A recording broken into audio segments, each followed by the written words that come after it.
Hello, my name is Hakon and welcome back to another little video on the Empress Effects Zoia, the patchable modular synthesizer in a little box with a unique grid interface and where the only limitation is your imagination and the CPU, of course.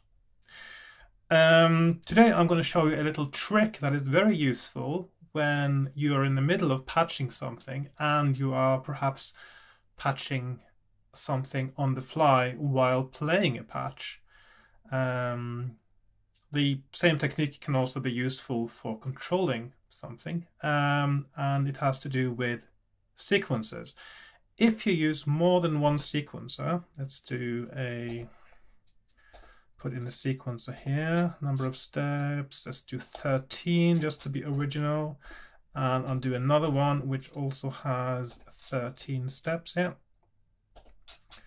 And just to tell them apart, I'm just going to change the color now. Oh, by the way, to change the color of a track on the sequencer, you press the output of that track, and then you can use the encoder wheel to change the color, and then you press it and you get a different color.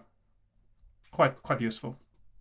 Okay, so we're controlling these with an LFO, as we commonly do. So we're patching this up with the gate input there, and we're patching this up with the gate input there. And now we can see that these two sequences are not in sync. Now, this doesn't, if you save this patch and you load it again, they will be in sync. But what if you are patching on the fly and you want these two to be following exactly the same steps? Well, there is a little trick to it, and this is also why I don't usually show you this in my videos, is because when I'm doing more than one sequencer in a patch, I would have saved the patch and gone back into the patch when I'm showing it.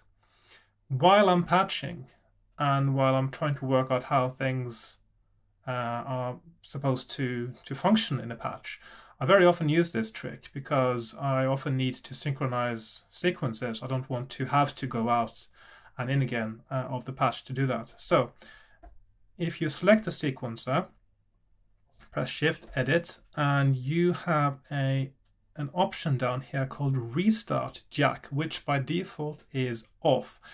And if you select that and make that on, and this is also, as you can see, why I made it 13 steps, because now it looks very nice, filling in 2 rows. I'm going to do the same with the other sequencer down here. So Restart Jack on. So now we have an extra input here next to the gate input, and this is where you can restart it if that gets a gate input. So I'm going to go to Interface Modules, create a push button, momentary, and I'll patch that up to both of the Restart Jack inputs. So if I push this push button now, both of the sequencers reset at the same time and they are in sync. This is something I do all the time when I'm patching, and so far I can't remember for sure, but I don't think I've done any patches in any of my YouTube videos where I use the Restart Jack.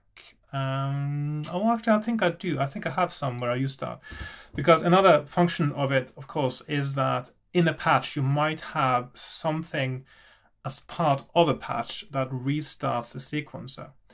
And then you would need a Restart Jack on that sequencer. But it's also very useful when you're patching on the fly, you're adding a sequencer to your patch and you want to synchronize it to something else, to just create a little push button, create a Restart Jack, patch them up, and you can restart them manually and synchronize them manually, just like I did now.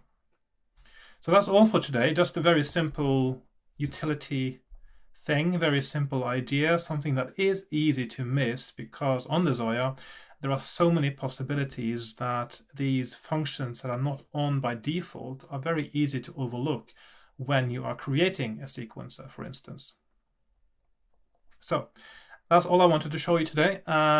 Next video will probably be something a little bit more complex, but I just thought I'd get that out of the way because it just occurred to me yesterday night. I was going to bed and I thought, oh, that's a good idea to make a little video about, because it is such an obvious thing, and also it's such an easy thing to overlook, and that also might cause a bit of frustration if you don't know about the restart jack.